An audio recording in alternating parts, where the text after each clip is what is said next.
Olá, meus queridos internautas. Muito boa noite a todos vocês. Hoje é dia 6 de dezembro. Gente, como passou tão rápido, né? Chegamos ao final do ano. Que coisa. 6 de dezembro de 2021.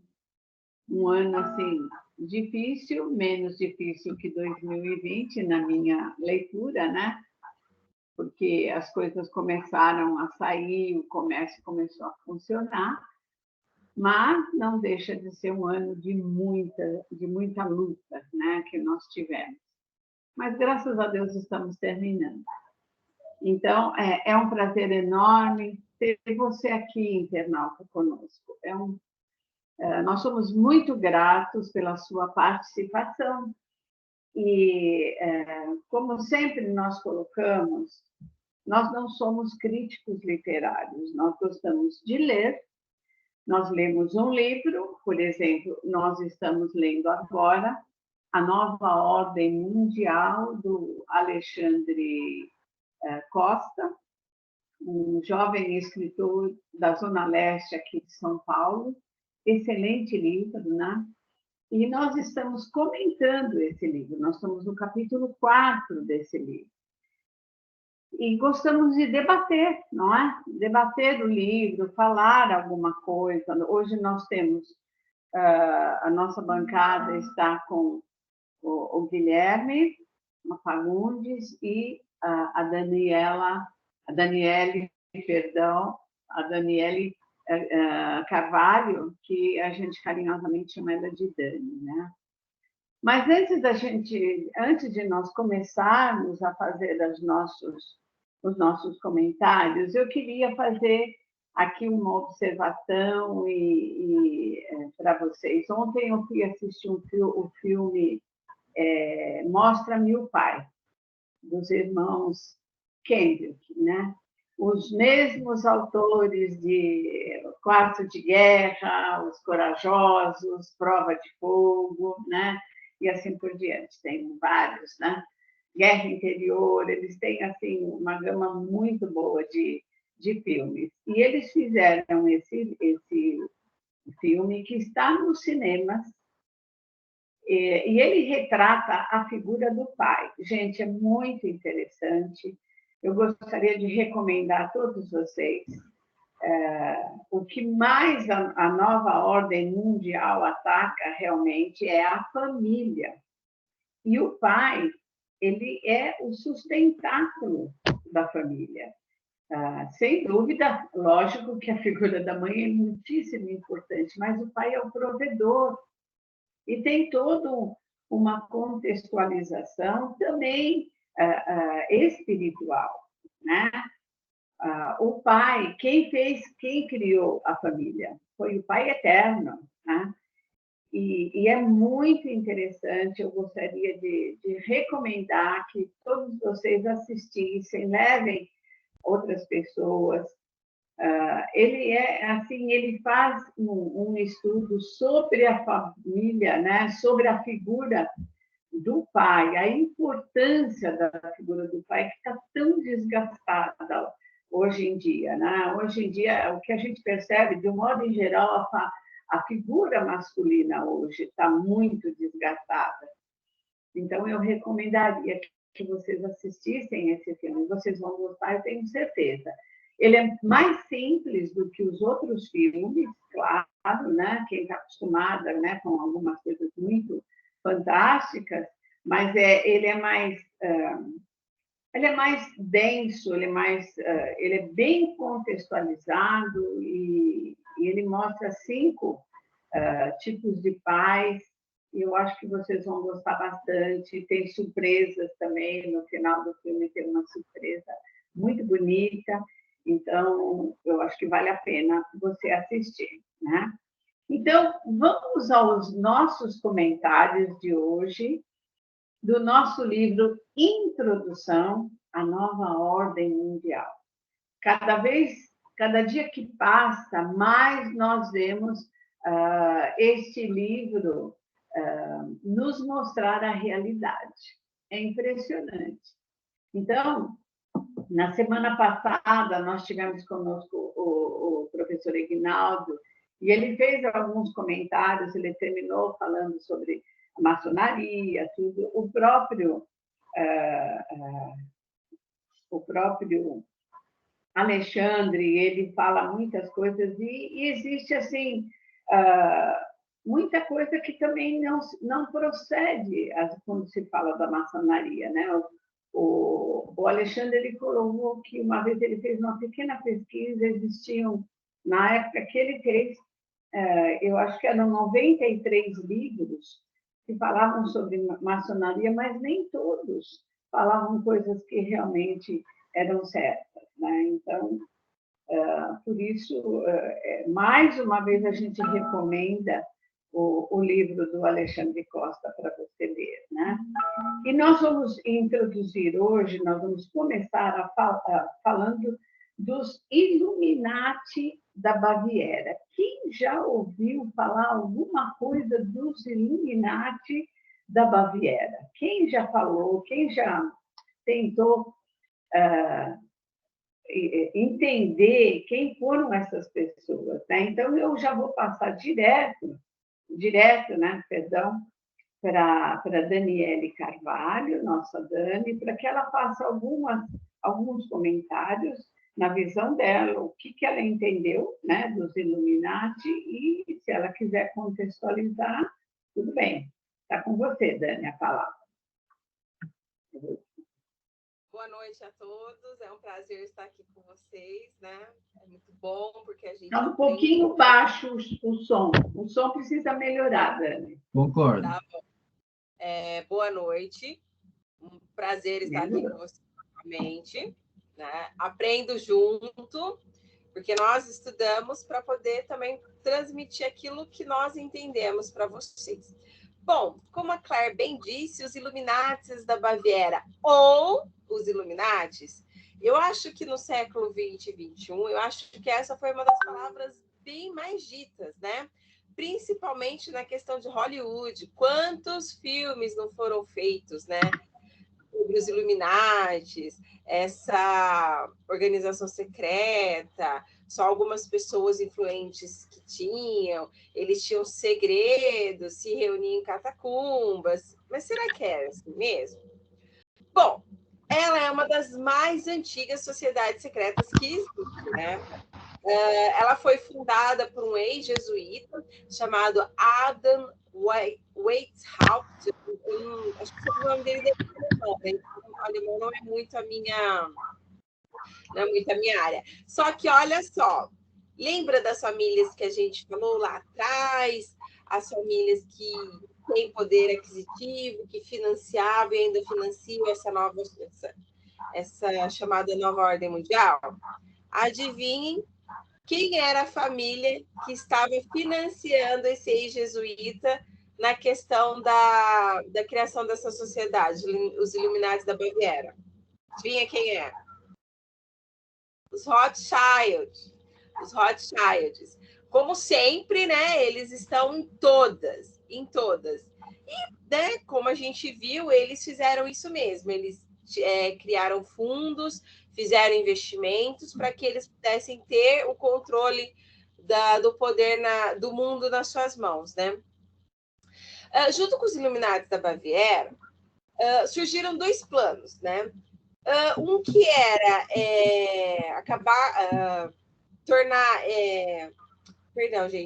fazer com que fosse adversária a monarquia francesa e a Igreja Católica, né? E isso eles queriam enfraquecer essas duas instituições. Isso, essas duas instituições. Ou seja, a monarquia, né, que naquela época ela era tida como o governo que nós temos hoje, em contrapartida a Igreja Católica, tendo como objetivo enfraquecer a fé.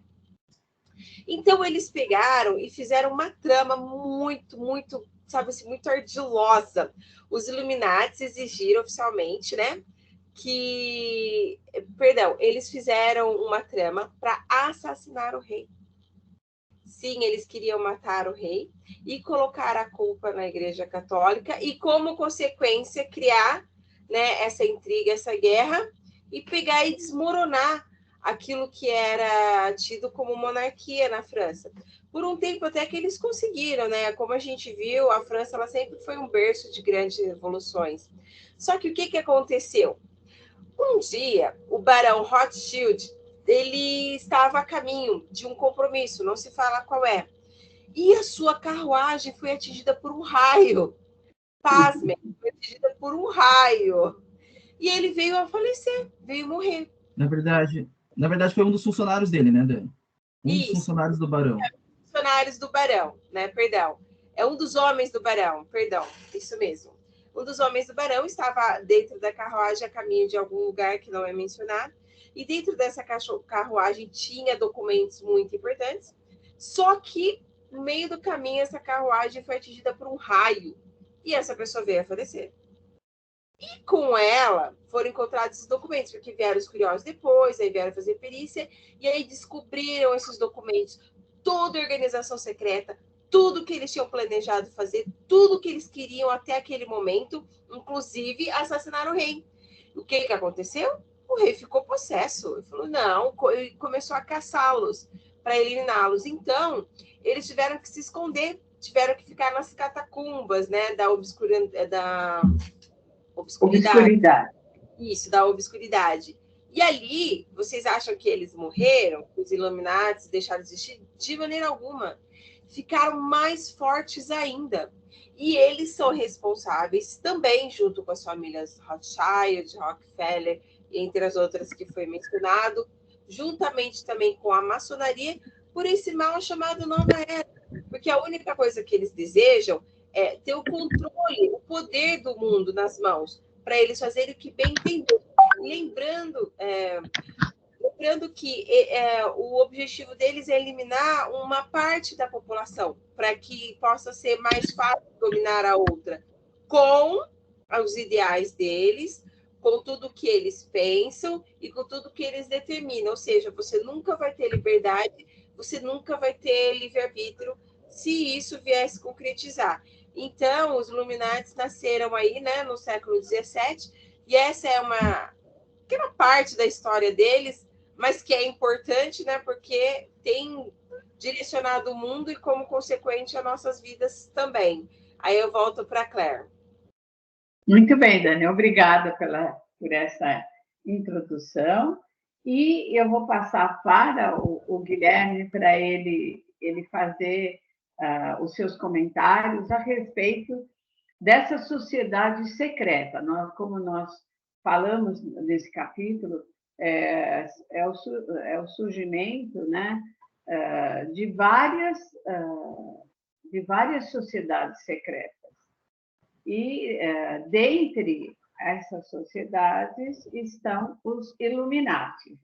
Então, Guilherme, o que é que você leu, o que você entendeu a respeito dos Illuminati? Boa noite, Claire. Boa noite, Dani. É um prazer estar mais uma vez aqui. Sobre os Illuminati da Baviera, eu acho que vale destacar inicialmente o quão ambiciosos eles eram, de querer metas quase que inatingíveis para nós, seres humanos comuns, de destruir uma igreja, né, que simboliza o cristianismo até aquele momento, simbolizava o cristianismo até aquele momento, quase que unicamente, uma instituição milenar, que é a Igreja Católica, e queriam minimamente abalá-la, né? E, consequentemente, abalar a fé cristã. E, com isso, também, de quebra, a monarquia francesa, uma das principais monarquias do mundo até aquele momento, junto com a Inglaterra, e acabando com a influência do rei, você instaura naturalmente, um governo igual ao que tem no Brasil, por exemplo, né? Uma república, que hoje é o sistema oficial da França. Então, o que eles utilizaram para destruir a monarquia francesa? Instaurando, colocando como meta a Revolução Francesa. Então, a Revolução Francesa foi também causada, porque os maçônicos tiveram dedos na Revolução Francesa, mas, em grande parte, por causa dos Illuminati da Baviera, que, almejando a derrubada da monarquia francesa, planejaram, fomentaram e formularam esse plano 2 décadas antes da Revolução Francesa. Então, não é uma coincidência, 2 décadas depois, haver uma revolução que acabaria com a monarquia francesa. Então, isso também foi fruto dos Illuminatis, poucas pessoas sabem disso, e são um dos fatores de ter gerado essa fatídica revolução que causou centenas de milhares de mortos, isso pouco se fala. Quando a gente estuda na escola comum brasileira, do ensino fundamental e médio, a gente vê falar grandes feitos da Revolução Francesa, como acabando com a disparidade das classes sociais, a aristocracia deixou de ser a classe dominante, os burgueses tomaram o poder para si, como se fosse algo maravilhoso, mas pouco se diz o banho de sangue que se deu durante a Revolução Francesa, onde foi se criada, inclusive, a guilhotina, né? Uma das principais ferramentas de morte, de genocídio dessa revolução. Então, pessoas sumiam do nada, pessoas de renome, pessoas da monarquia. A própria Maria Antonieta foi morta, guilhotinada, o rei Luís XVI, se não me falha a memória, também foi guilhotinado, juntamente com o restante da família. Então, foi um morticínio, é algo para ser dito que não é nada digno de medalhas e de parabéns, porque não foi. E foi fruto, E então, vários líderes religiosos, né? Deixa eu fazendo só uma parte, né, Guilherme? Freiras Perfeito. foram realmente Bem executadas 16 freiras. Qual o perigo que elas representavam, né? A fé delas, né? Foi coisas assim, foram coisas bárbaras que foram feitas, realmente. Foi um Estado sem Constituição, sem leis, onde os mais fortes que estavam no poder da Revolução é que comandavam e ditavam as regras, né? Bom, e aí, juntamente isso, eles queriam, e talvez conseguiram, por algum período de tempo, ou momentaneamente, eu não vejo como um êxito da parte deles de terem abalado a Igreja Católica. Mas o advento do Iluminismo, né, que é um movimento do século XVIII, 17, 18, que colocavam na ciência, depositavam na ciência toda a explicação do universo. Então, não existia nada transcendental, nada que não fosse justificado na matéria. Era tudo ciência, ciência, ciência. Então, a partir do momento que esse movimento, não coincidentemente, deposita seu dinheiro, o seu tempo e suas ações em prol do iluminismo, é justamente para isso, para você retirar da Igreja Católica e das explicações da Bíblia todos os fundamentos e criações e explicações que envolvem os fenômenos e até mesmo a criação da Terra, né, como nós conhecemos, e passando para a ciência como detentora de todas as explicações. Então, é nesse sentido que eles queriam propagar o iluminismo como um movimento, tentando destruir a Igreja Católica, que é uma instituição milenar que por muito tempo foi, até o advento do Martinho Lutero, a detentora do cristianismo, representante, a que levou para vários países colonizados a fé cristã, e que por isso, naquele momento estar forte, e até hoje sim, também continuar sendo, e isso causando para eles, então, uma ameaça de poder, né, porque não existe vácuo de poder. Uma vez alguém ocupando o poder, ou há uma substituição, ou há o mantimento daquelas posições de pessoas, né? Então, nunca vai ter um vácuo no poder. E eles queriam a influência da Igreja Católica, não só na França, como no mundo. Né? A Igreja Católica era a religião predominante da monarquia francesa. Então, uma coisa está conectada à outra, e então vale destacar a influência dos Rothschild, né? Justamente por esse patriarca, que é o Armstrong Mayer Rothschild, que foi o fundador dos Illuminati da Baviera. Passo a palavra a Claire. Então, eu queria só um comentário seu, bem específico, Guilherme, uma consideração específica sua, né?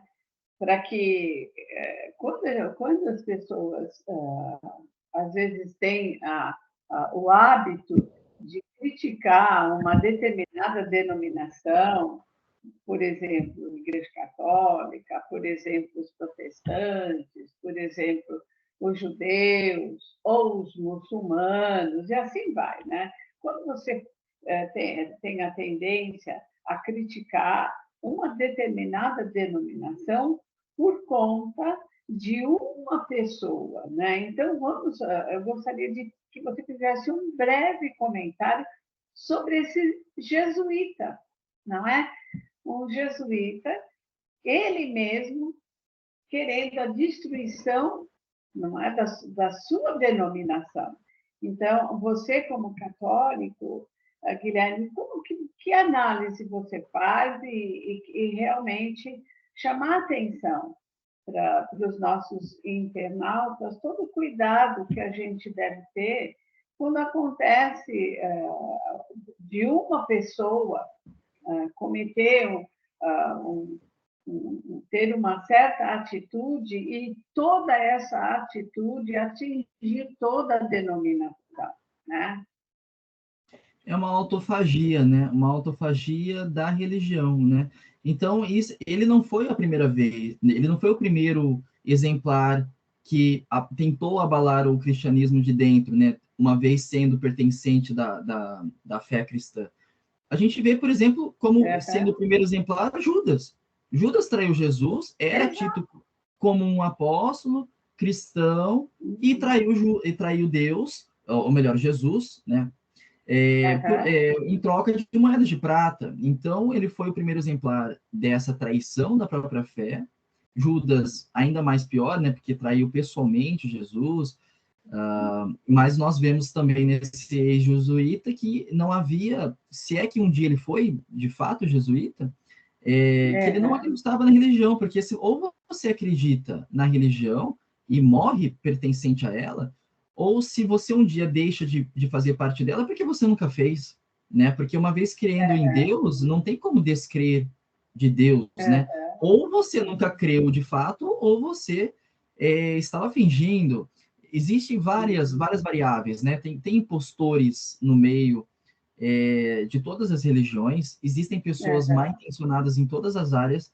Agora, a gente generalizar uma vertente do cristianismo, seja o protestantismo, seja o catolicismo, por uma pessoa que corrompeu e que fez atos até criminosos, né? Nós vemos padres, pontualmente nós vemos padres pedófilos, nós vemos também a pedofilia na igreja católica, na igreja evangélica, mas é tudo também. Muito, quer dizer, não é nada estrutural, não é como que eu posso dizer, uma diretriz, né? Então a gente generalizar e atacar a fé e não a pessoa que cometeu o ato, que é o problema, a generalização. Exatamente, porque é do ser humano. A corrupção, e aí a gente não fala só a corrupção do ponto de vista financeiro, né? O quanto moral. que ele ganhou para isso, mas a corrupção moral vem do ser humano. O ser humano vem lá de dentro do coração dele o fazer o errado, o ter prazer em fazer algo que, na concepção dele, esteja certo, mas dentro da denominação a qual ele pertence, de jeito nenhum é correto, né? Então, essa traição, e a gente vê hoje o termo traição em várias ocasiões, na política, na família, entre marido e mulher. Quer dizer, a traição é realmente algo bastante comum ao ser humano, né? Ao ser humano é bastante comum. Mas vamos avançar um pouquinho, Guilherme, e vamos entrar numa outra sociedade, né? Que o nosso amigo coloca aqui, né? O Alexandre Costa. Eu vou só assim resumidamente, né, falar quando ele coloca dos círculos do poder. Então ele começa com os Fabian Society, depois ele fala da maçonaria, nós agora falamos dos Illuminati. Vamos entrar em uma outra sociedade secreta, bem secreta, os Golden Dawn. Então, o mais precisamente, o termo que o Alexandre coloca aqui, ele coloca como Ordem Hermética da Aurora Dourada, né? Foi uma sociedade importante durante os séculos XIX e XX, e ele coloca que talvez XXI.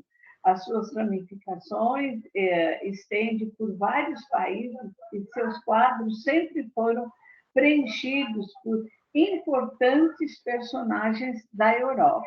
Então, Dani, vamos falar um pouquinho sobre essa sociedade secreta, os Golden Dawn. O que é que você entendeu sobre essas pessoas? Aqui tem vários nomes aqui, bastante importantes, né? Então, vamos lá, vamos avançar um pouquinho sobre essa outra sociedade secreta.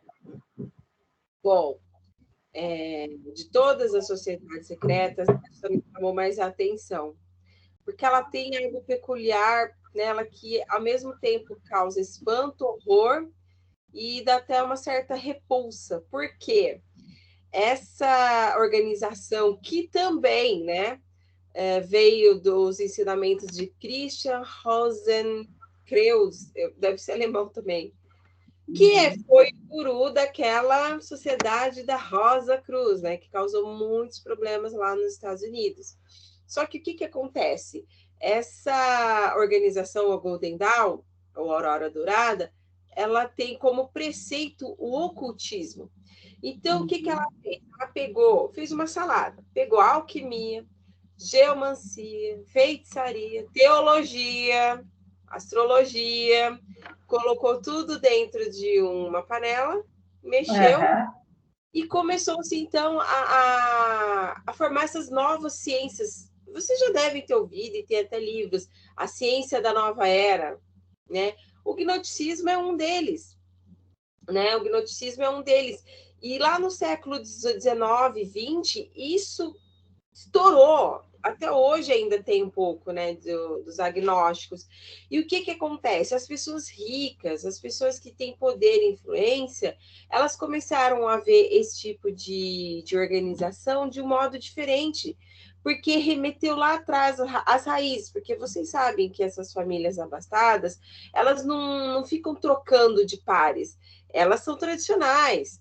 Dificilmente você vai ver separação, troca de parceiros, não, elas são tradicionais. Então, eles lembraram lá do passado, né?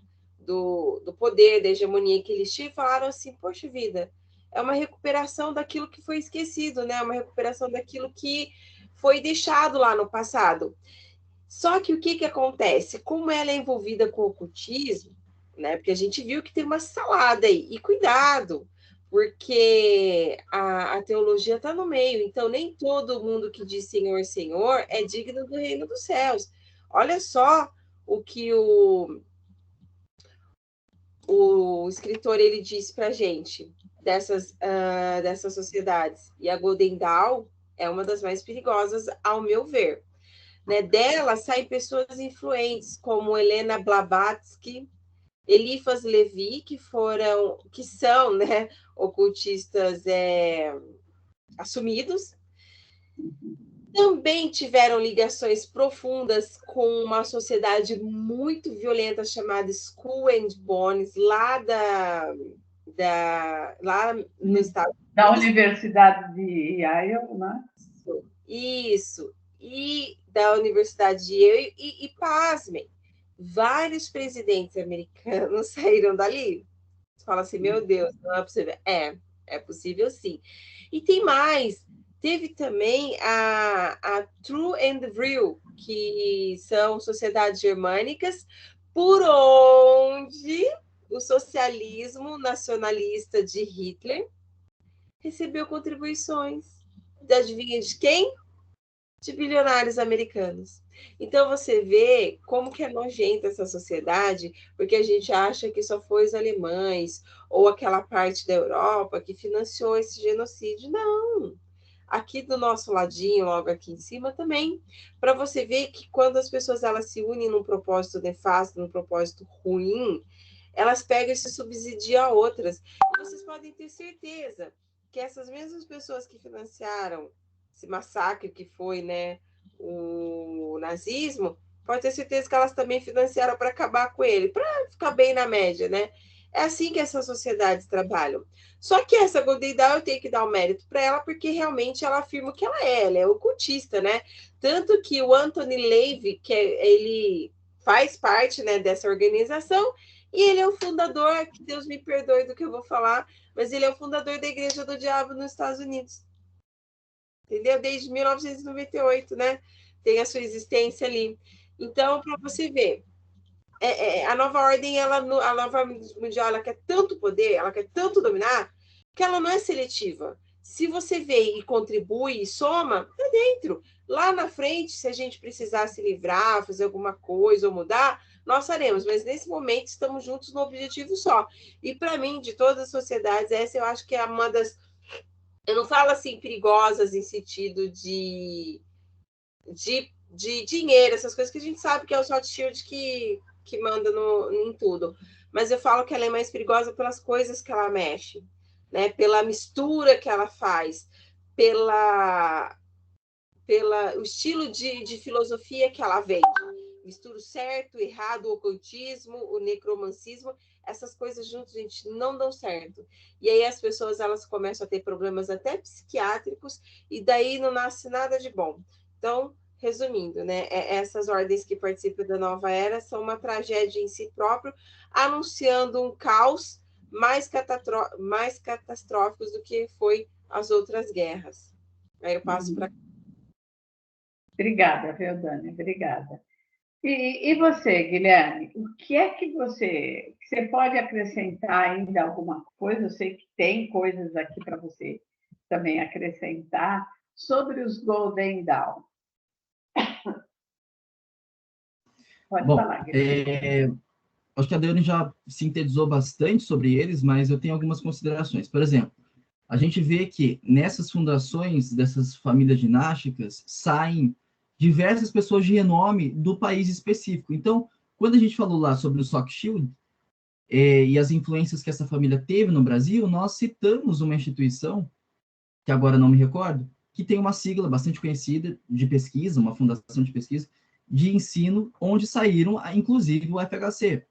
Então, nós vemos, por exemplo, agora, nesse tópico, que também uma instituição, uma vez investindo em ensino, nos Estados Unidos, saíram presidentes americanos. Exato, então, olha como eles são estratégicos. Eles miram em áreas que vão impactar não só a geração presente, mas as gerações subsequentes, as futuras gerações, a partir do momento que você impacta e modula o ensino de uma instituição. Então, por exemplo, o FHC formado numa instituição onde recebeu verbos... É o SEBRAP, né? É o SEBRAP, Centro Brasileiro de Análise e Planejamento.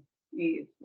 E isso, por exemplo, impactou a história do Brasil, porque talvez ele não tivesse nem sido presidente, se ele não tivesse tido essa formação.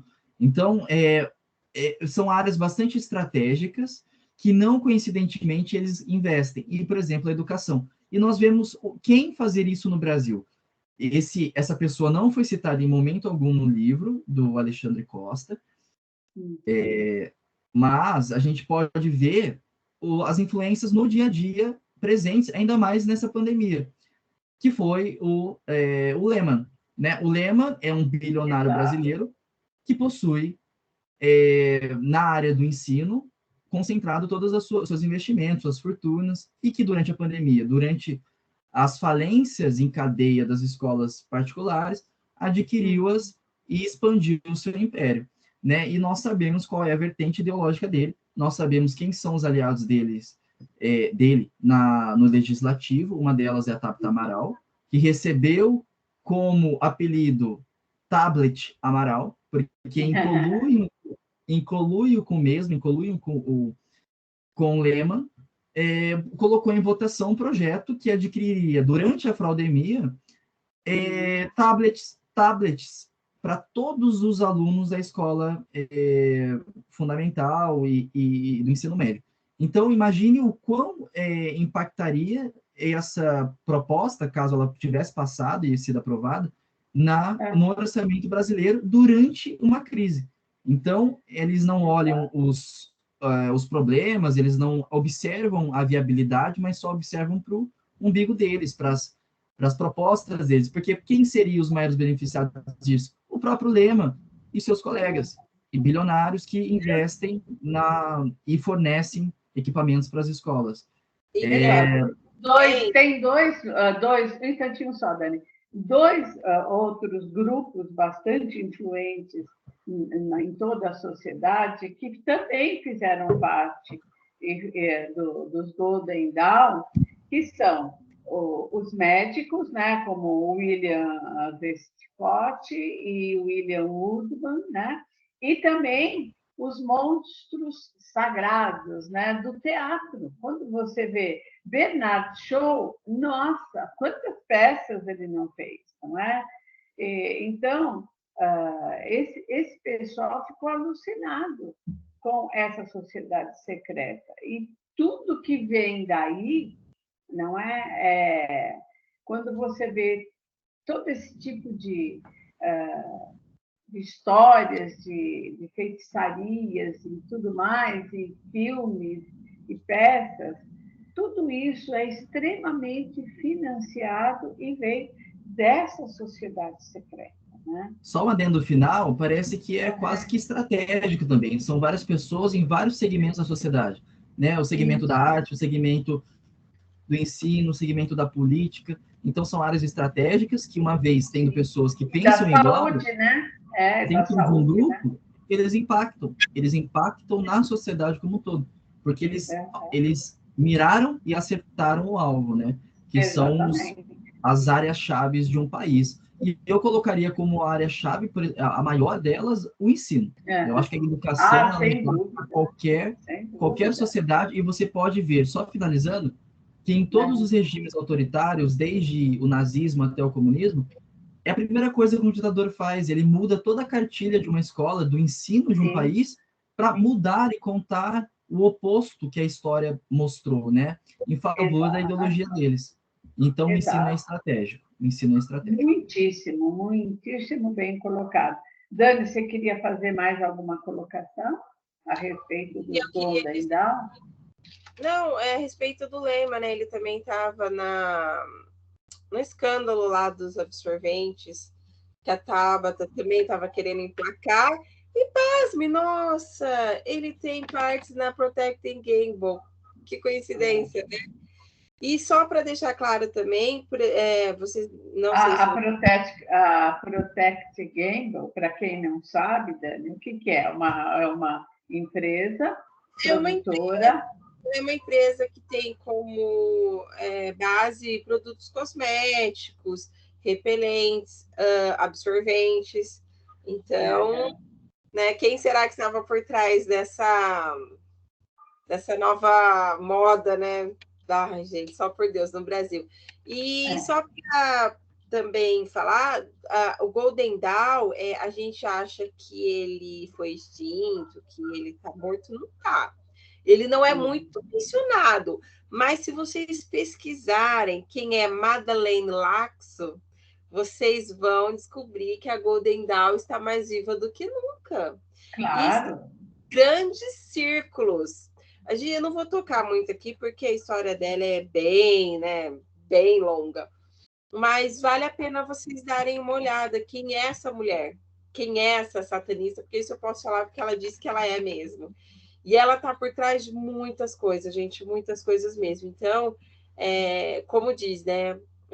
Nada se cria, né? Tudo se reinventa. Então, nada se cria, tudo se copia.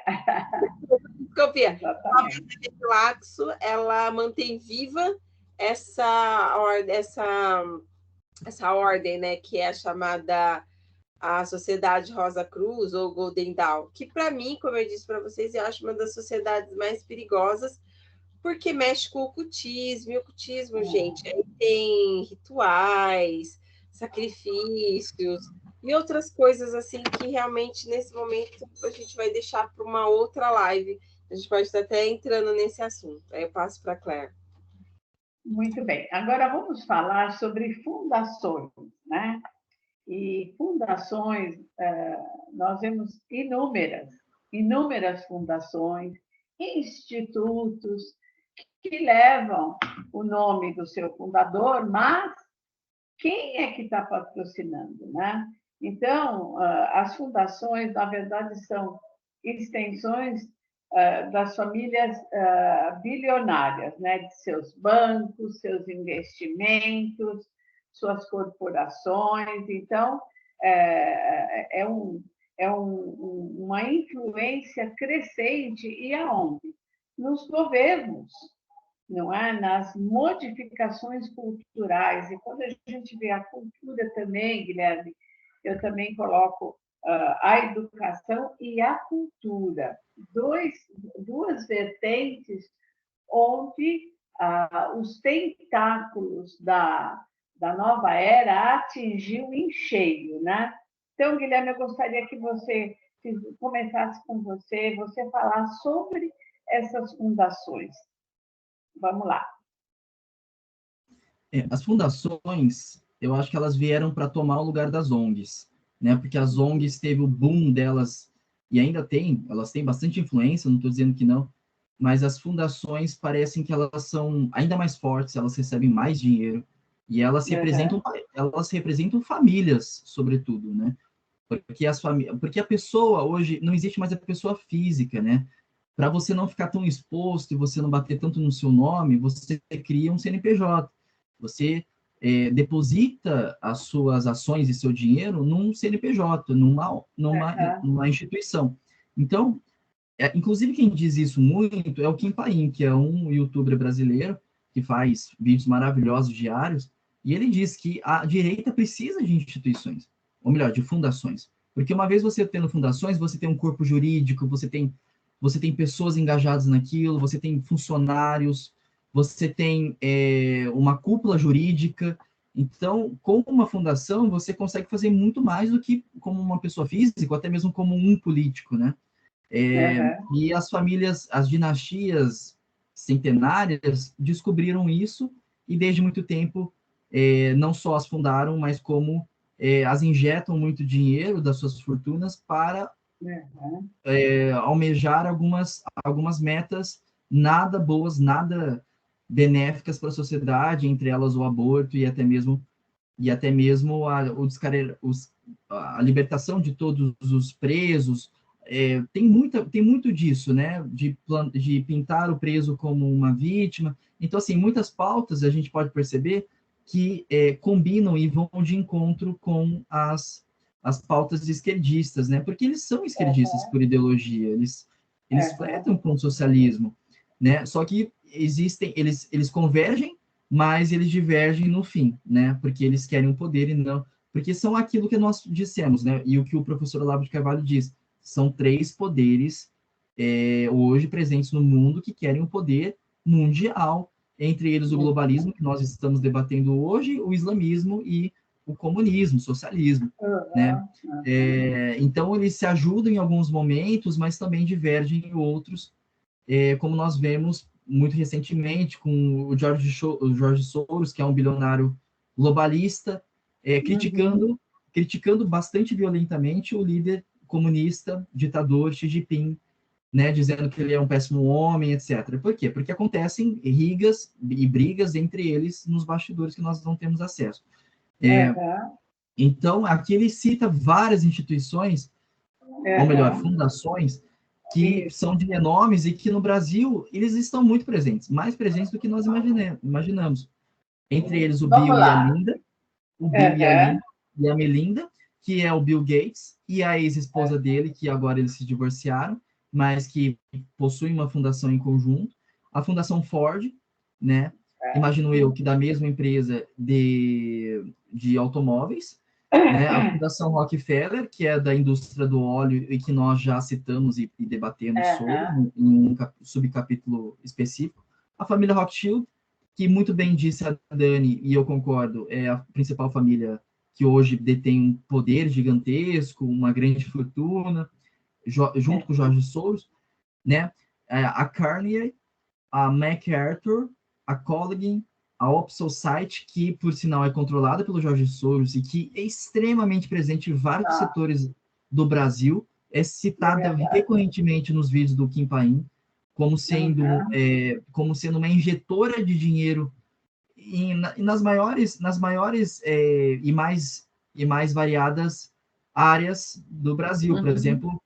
Por exemplo, a área ambiental, que é recorrentemente fontes de escândalos lá no exterior, como tendo batido recordes monstruosos agora durante o governo Bolsonaro, quando na verdade foram os governos petistas que se bateram as grandes queimadas e as grandes devastações na Amazônia, mas que fruto disso temos a Open Society depositando dinheiro justamente, por exemplo, nessa área, a área ambiental, fomentando, por exemplo, notícias falsas como essa, né? Os escândalos que nós vimos no ano passado em relação à Amazônia.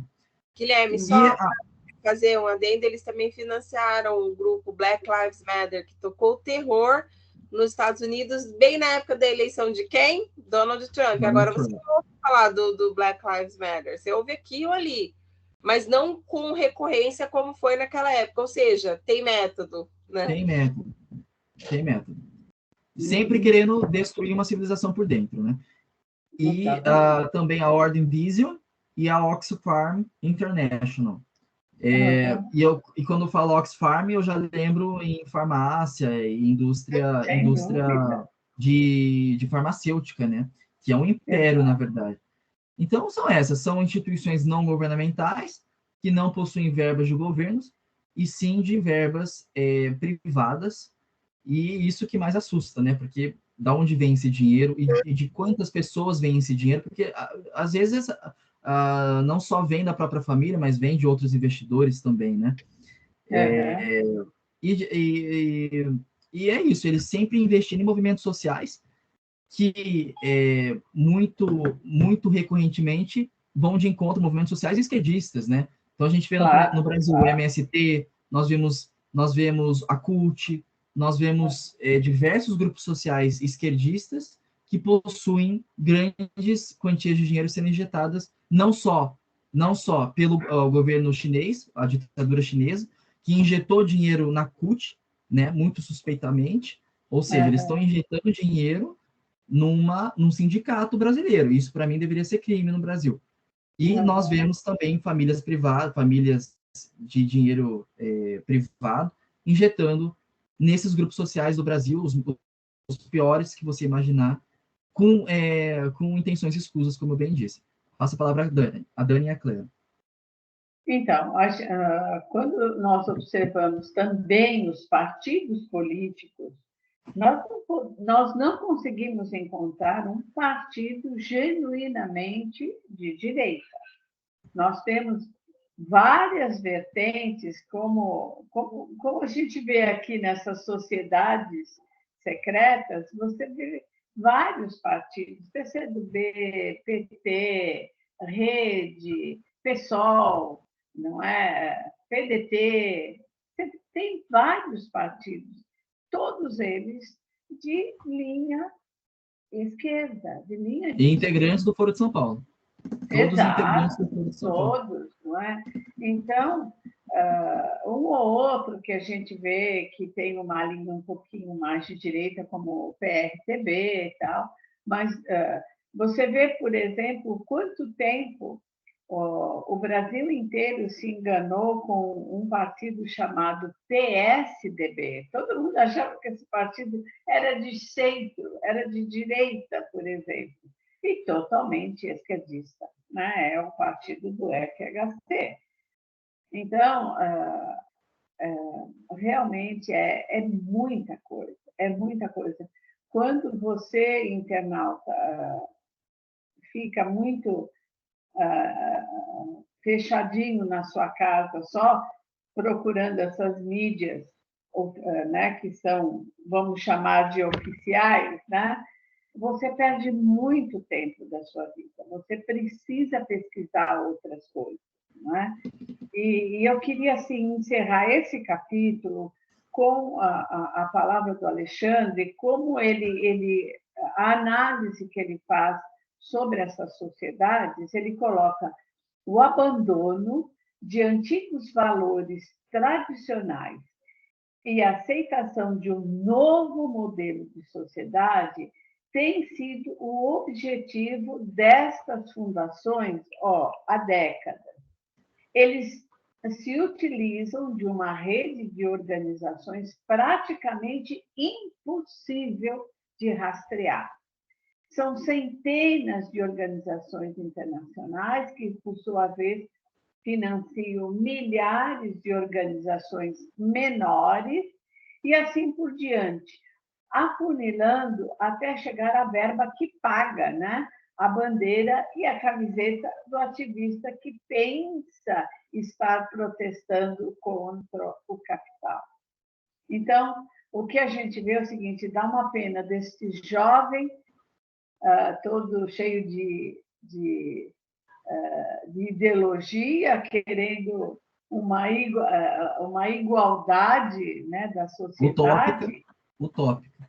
Totalmente utópica, e ele nem sabe que o que ele está fazendo, tudo, sabe, essa briga que ele faz, esses jovens, por exemplo, quando saem para manifestações de quebra-queda, a camiseta dele, a bandeira dele é financiada por essas organizações.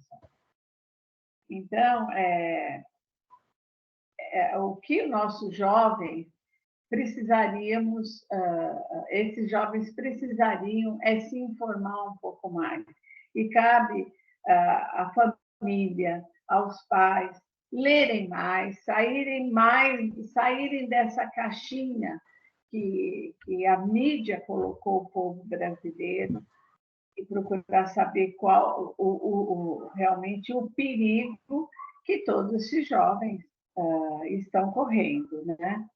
E vamos entrar, então, no capítulo 5, a não ser que a Dani queira acrescentar alguma coisa a mais, mas senão nós já entramos no capítulo 5, vamos falar dos planos, né? Dos planos da nova ordem mundial. Tudo bem, Dani? Tudo. Podemos iniciar o capítulo 5? Então, vamos lá. Então, o capítulo 5, ele vai falar dos planos da nova ordem mundial, né? Então, diferentemente de outras épocas revolucionárias, né, o que vemos é uma mudança civilizacional, quando os próprios princípios que sustentam a sociedade são destruídos e sobre eles emergem outros complementos diferentes e não raros, né, opostos.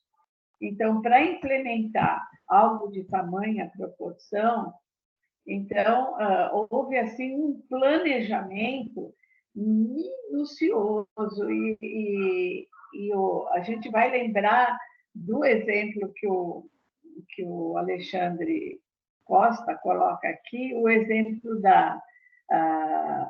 do sapo na panela, não é? Então, se você pegar uma panela quente, com água quente, e jogar o sapo, ele vai pular, né? Mas, se você colocar o sapo numa panela com água fria e você acender, né, o gás daquele, né, para cozinhar aquela água, devagarzinho, você vai aumentando, o sapo ele vai se acomodando àquela situação. E quando ele menos esperar, ele está cozido. Ele foi cozido, porque foi sendo aumentado, ele foi perdendo as energias. E é isso, esse exemplo que o Alexandre dá para a construção, para o planejamento da nova ordem mundial, é exatamente isso. É um plano, né, feito há décadas, né? Há décadas. Então, Dani, você queria falar alguma coisa, né, sobre as origens desse plano? Como é que esse plano começou?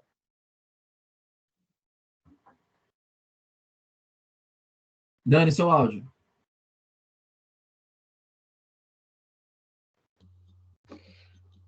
Bom, eu acho que ela está com... Ah, bom. Tá, eu pensei que tivesse com problema. Sim. Então, desde que o mundo é mundo, né, e o ser humano ele descobriu o pecado, foi seduzido por ele, que a gente vê que um quer dominar o outro, né? E entra nessa história, vou falar um pouco da parte cristã, entra nessa história um ser chamado Lúcifer, né? Então, assim, a questão da nova ordem mundial, ao meu ver, começa quando houve aquela briga no céu, né? De Miguel e seus anjos contra Satanás e a antiga serpente, veio parar aqui na Terra. E como os homens eles foram suscetíveis, né, ao pecado, e como consequência veio todo essa gama de coisas nefastas como luxúria, egoísmo, e outras coisas a mais, então fica muito mais fácil, né, para Lúcifer dominar o ser humano. Então, se a gente for pegar toda a história, desde lá da época da Mesopotâmia até os dias de hoje, passando pelas grandes evoluções, a Revolução Francesa, tem a antiga União Soviética, tem a inglesa, tem a americana, a gente vai ver que o objetivo era única e exclusivamente dominação mundial, né? Um tentando subjugar os outros. Tem a famosa história da Rainha Vitória, que era a avó da Europa, tentando apaziguar e tentando formar essa nova ordem através de casamentos que também não deu certo. E aí nós chegamos aos dias atuais que a gente está hoje, onde as sociedades que a gente tem visto, as supostas ONGs, né, as supostas fundações, elas têm o único objetivo de promover a dominação mundial. E seja pelo motivo que for, elas não têm pudor, elas não têm remorso, não têm vergonha. Tanto que a gente bem vê que a maioria das coisas que elas financiam são coisas que segrega, como, por exemplo, a pauta homossexual, a pauta abortista, a pauta racista, a pauta capitalista, porque você tem, eu não tenho, então você está errado, porque eu deveria ter também, mas ninguém vê que você levantou às 3, 4 da manhã, que você estudou, que você se dedicou, né? Então, a gente pode ver as raízes de todo o mal vindo lá atrás, com o único e exclusivamente objetivo é a dominação total. A minha vontade, aquilo que eu penso, aquilo que eu acho que deve ser seguidos, independente de, né? Eu passo para cá. Muito bem, Dani, obrigada, né, por esse início. E, Guilherme, eu vou passar para você, depois você vai dizer aí para nós qual é o tempo que nós temos, né, para as nossas considerações finais, mas eu peço para você fazer essa análise desse começo do plano da ordem mundial, as origens, né, os planos anteriores, o estágio atual, você poder falar alguma coisa sobre os planos que iniciaram com a nova ordem mundial. Nós estamos em 58 minutos e eu vou responder a sua pergunta que você fez a Dani. Você perguntou para ela como se deu esse início, né, de revolução, e revolução silenciosa, porque é isso que bate na tecla o Alexandre Costa, aqui no início desse capítulo, dos planos, porque ao contrário de outrora, onde era uma revolução armada, sangrenta, como foi a Revolução Francesa, a Revolução Bolchevique em 1918 na Rússia, isso deixou de ser, e aí eu faço até a Dani falou da parte da religião, eu falo mais da parte ideológica política, eu falo como se fosse o Gramsci, o início dessa revolução silenciosa. Porque Gramsci, para quem não sabe, ele foi um integrante do Partido Comunista da Itália, se não me falha a memória, e ele foi preso. No cárcere, ele escreveu os escritos dele, que vieram a impactar todo o século XX e XXI, e até agora vem impactando.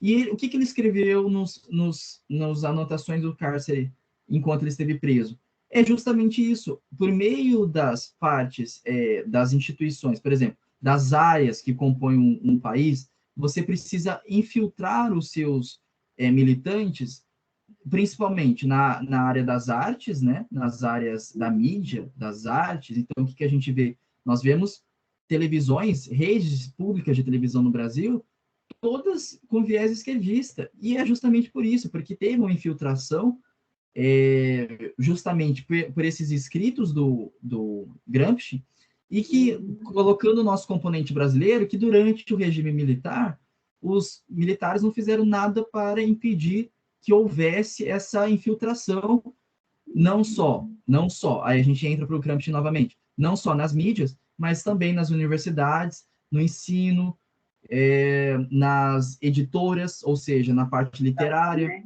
Então, toda a parte cultural de um país, Gramsci aponta como sendo o terreno não sangrento, mas silencioso para uma revolução. Então, é com Gramsci que eu olho que houve esse início não sangrento, né, uma revolução silenciosa, que eu diria que é até mais perigosa do que a sangrenta, porque nós viríamos uma batalha na rua de casa, né, pessoas... Não, mas é silencioso, é gradual, é a coisa que a Claire disse, que o Alexandre escreveu no livro, é o sapo na panela com água quente, né? Então, é gradual, nós não percebemos, e quando nós vimos, foi mudado toda uma cultura, todos os princípios que outrora existia, que deixa de existir. Então, eles não retiram, e aí eu volto para o globalismo, eles não retiram uma cultura e não botam nada no lugar, eles substituem por algo que eles querem como sendo uma sociedade perfeita. Então, é isso que nós vimos nesses livros utópicos do George Orwell e do Husky, né? Sociedades sem referências, porque foram retiradas essas referências dele. No caso do Husky, foi no livro dele, Admirável Mundo Novo, foi retirado a Bíblia, foi retirado Shakespeare, foi retirado tudo que a gente se baseia e se inspira e tem como norte. Então, justamente é aí que eu vejo que teve uma mudança de método, né, que Karl Marx, nos escritos dele, que nós analisamos, que é o Manifesto Comunista, pregava a luta armada, pregava a violência, pregava a instauração de uma ditadura à força, enquanto Gramsci pregava quase o oposto, né, mas é só uma mudança de métodos, o fim é o mesmo, né, a implementação de um Estado totalitário. Passo a palavra a você, Claire. Então, exatamente. Pegando o seu gancho do Gramsci, a grande frase dele, não tomem os quartéis, tomem as universidades. Então, foi exatamente isso, as universidades, impressionante, do mundo inteiro. Quando você vê as universidades americanas, universidades assim de centenárias, né? Com uma dominação, com um viés totalmente esquerdista. Então, sim, sem dúvida, é assustador, né?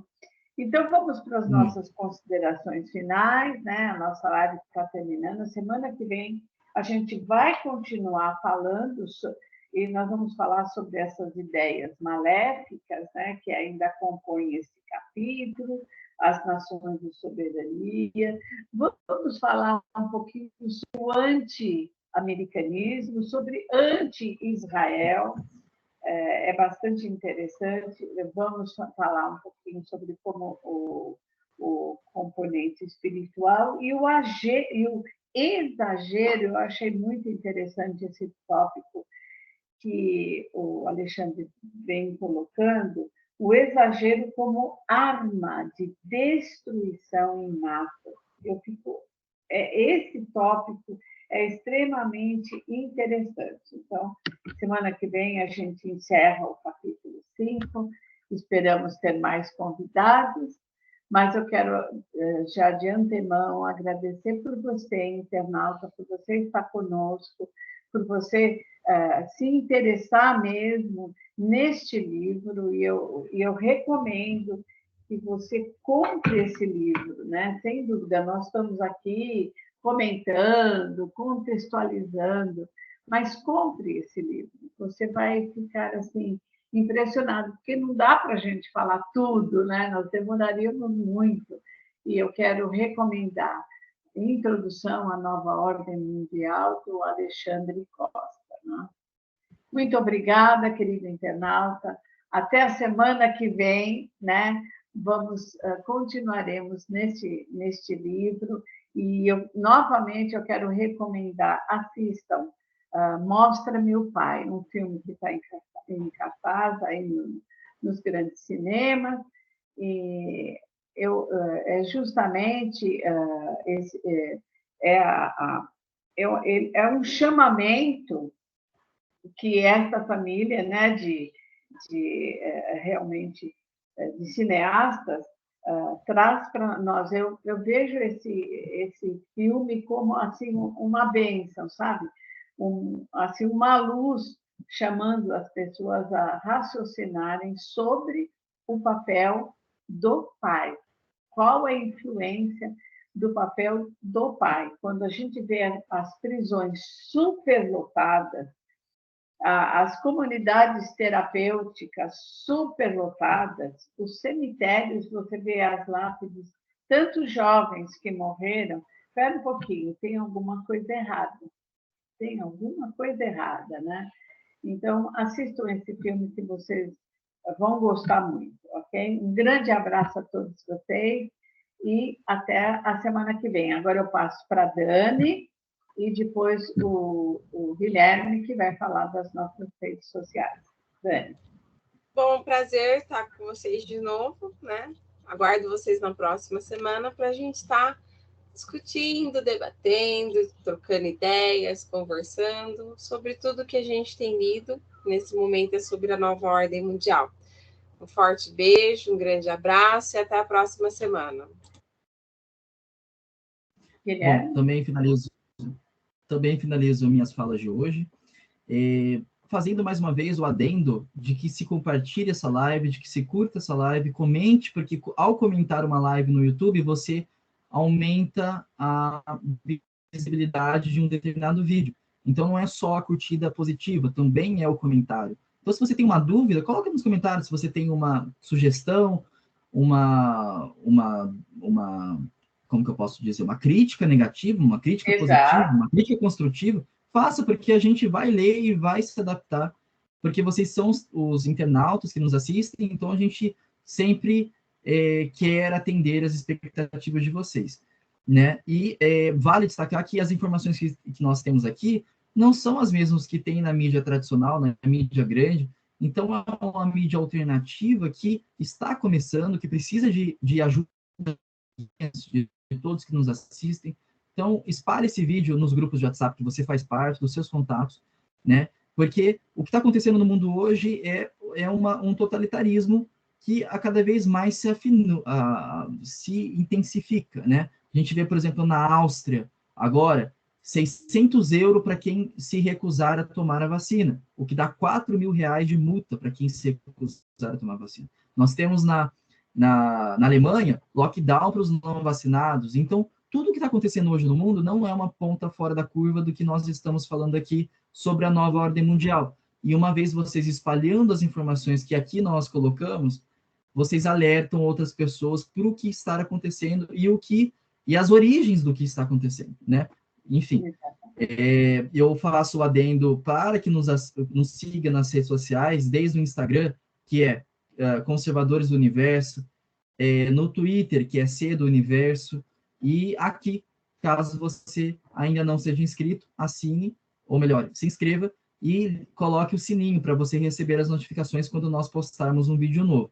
Muito obrigado, Dani, Claire. Até a próxima segunda-feira, às 8h30, sem falta, nesse mesmo canal, falando sobre a nova ordem mundial, um livro escrito por o Alexandre Costa, né, que é um escritor brasileiro excepcional e é um livro que merece ser lido por todos.